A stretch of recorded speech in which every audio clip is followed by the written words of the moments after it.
खट्टा खाने वाली चुड़ैल। रात को अचानक राधिका मौसी को किचन से कुछ गिरने की आवाज आई। उन्होंने बाहर निकल के देखा तो किचन में उन्हें कोई सफेद साड़ी में दिखा। वो चीख पड़ी, हे भगवान, आलतू जलाल तू आई बला को टाल तू, आलतू जलाल तू आई बला को टाल तू। राधिका मौसी को चीखते सुनकर श्रवण बाहर आता है भागते हुए। अरे माँ, क्या हुआ? क्या देख लिया? दादी माँ आ गई क्या सपने में? अरे बेटा, रसोड़े में देख तो कौन है? श्रवण रसोड़े में झांक कर देखता है और उसे कोई नहीं दिखता अंदर। अब रसोड़े में तो कोई नहीं है माँ।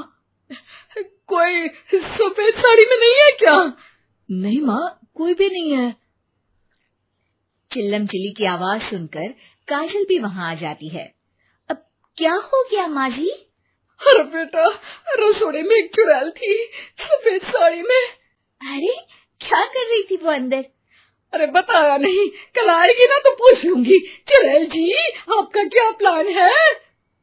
माँ जी, रात बहुत हो गई है, आपने कोई बुरा सपना देखा होगा, चलिए सो जाइए। राधिका मौसी सोने तो चली जाती है, पर उनको रात भर नींद ही नहीं आती। वो कुछ भी उलझुल बातें सोचने लगती है। कहीं चुड़ैल की वजह से तो घर में टेंशन नहीं हो रहा, कहीं उसी की वजह से तो वो दादी नहीं बन पा रही। सुबह जब राधिका मौसी रसोड़े में छानबीन करती है तो पाती है कि नींबू का अचार गायब है। चुड़ैल नींबू का अचार ले गई, मुझे तो ठीक नहीं लग रहा कुछ।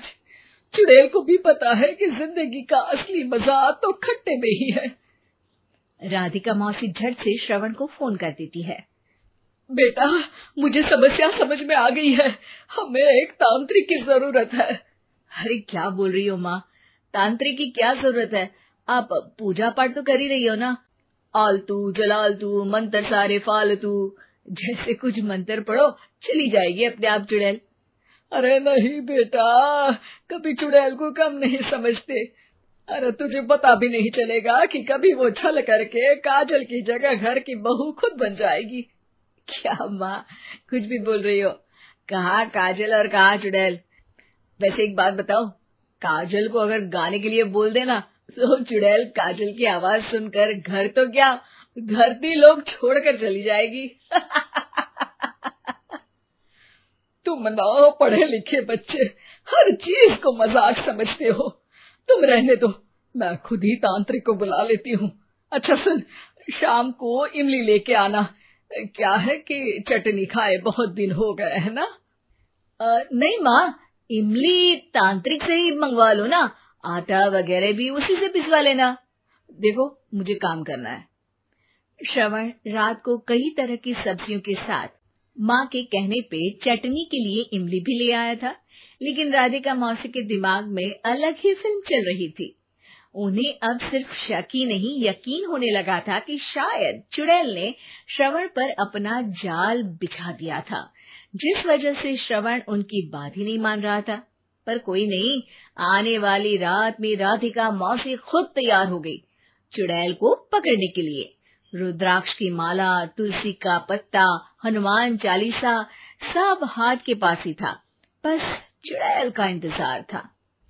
और जैसा राधिका मौसी ने सोचा था वैसा ही हुआ। वो चुड़ैल उस रात भी आई, पर वो राधिका मौसी से तेज निकली और राधिका मौसी के उससे पकड़ने के पहले ही वो भाग खड़ी हुई। जरूर बहू पे साया है उस चुड़ैल का, तभी तो श्रवण के कमरे में गई है। और अगली सुबह राधिका मौसी पिछली रात हुए हमले में किन चीजों का नुकसान हुआ उसका हिसाब लगा रही थी। उनके खेमे से एक आम के अचार की शीशी भी गायब हो चुकी थी और वो इमली भी जो कल श्रवण लेकर आया था। राधिका मौसी इस बारे में सोच ही रही थी कि श्रवण जल्दी से रसोड़े में आकर दवाइयों की पोटली ढूंढने लगता है। अरे बेटा, क्या हो गया? अब माँ, वो काजल की तबीयत खराब है, बहुत घबराहट हो रही है उसे। हे भगवान, मैंने पहले ही कहा था कि तांत्रिक को बुला लेते हैं, पर नहीं, अब देखो उस चुड़ैल ने काजल को अपने वश में करना शुरू भी कर दिया है। हालांकि श्रवण भूतों में विश्वास नहीं करता था, पर अब वो भी डर जाता है और राजी हो जाता है एक तांत्रिक को बुलाने के लिए। कुछ ही घंटों में तांत्रिक आ जाते हैं और राधिका मौसी तांत्रिक जी को सब बता देती है। घोर संकट, घनघोर संकट, चुड़ैल को मारू जोर चाकट, ओम भट स्वाहा खटखा के आहा। अरे ये क्या मंत्र है? मेरे खुद के ओरिजिनल मंत्र है, कल रात को ही लिखे हैं, अच्छे लगे तो दाद चाहूंगा। एक और मंत्र सुनो। अर्ज किया है आब्राकडाब्रा, दिल्ली बम्बई आगरा, चंदा मामा सोवरले सुरन मामू जारा। ये मंत्र है? अरे कोई 40 वालीसा पढ़ो ना। वक्त कम है, 40 नहीं पड़ेंगे, 20-25 में काम चलाना पड़ेगा। अलग निरंजन जाके लंदन, मुफ्त का मंजान घिस मेरे नंदन।